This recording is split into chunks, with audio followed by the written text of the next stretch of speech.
people. Some people will come into our life and they'll change the way that we act and think forever.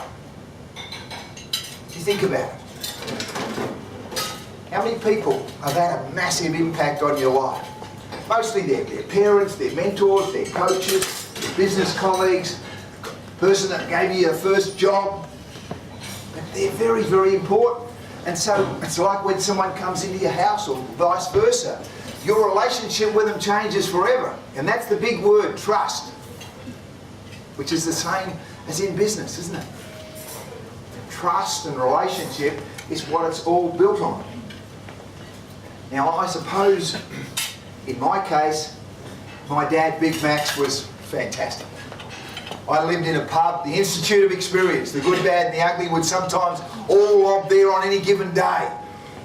But this never-ending cavalcade of people came in.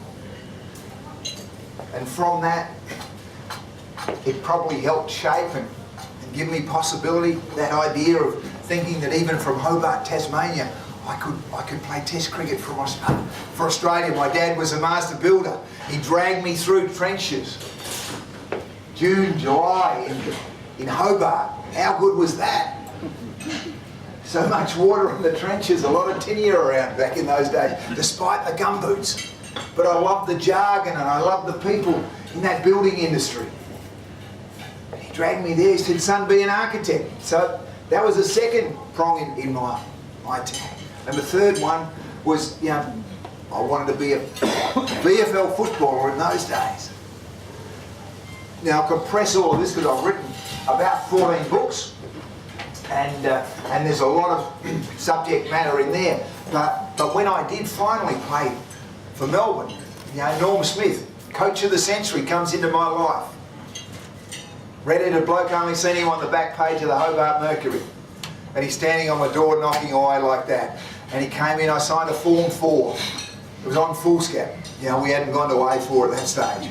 That's how far back it was. One sheet, very succinct, beautiful communication. If you get a kick in VFL football, Maxie, you won't have to use the second leg of the airline ticket to come back. And then he put his arm around me on the way out. He said, "Son, I think you can make it in VFL football. But don't think you're coming to Melbourne to play in my footy team," and I'd nearly get a game now, wouldn't I? The way it's all going. He said, "Unless you matriculate." So did I matriculate? Yes. Sadly, we've probably all got a story like this next one. What do we do in Hobart if there's something to celebrate? Some recognition. We would have a barbecue. My wife in Rockhampton, they'd have a barbecue.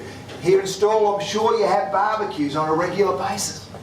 Now, in that barbecue, my sphere of influence, 6 or 7 older people, said to me, "Maxie, who do you think you are? What, you're going to go to Melbourne and play VFL footy? You're going to be a Test cricketer and an architect? You're joking." Now, they're dream takers. No one has the right to tell you that you'll add up to nothing. You're stupid, you've got no talent, the scar tissue that sometimes older people still in positions of influence leave on our young people, that's just not negotiable. Seriously, we should always wrap our arm around not just our young people, but our colleagues and everyone else to make them better. We must then lift the bar and stretch our capabilities just by being able to do that. So that spirit of collaboration is so important. It doesn't matter whether you've got a small business, a small relationship, or a small sporting team. That one-to-one relationship. If I give you an idea today, you give me an idea, we've both got 2 ideas. In a room like this, just over a couple of hours, the potential to share those ideas is unbelievable. Arithmetic progression, 1, 3, 9, 27, 81. That's what's called community. On the back of the floods and fires, you've done it unconsciously, you've helped one another. But keep it going, keep that energy going, so almost by osmosis, you can help one another without even thinking. It's just a state of mind there.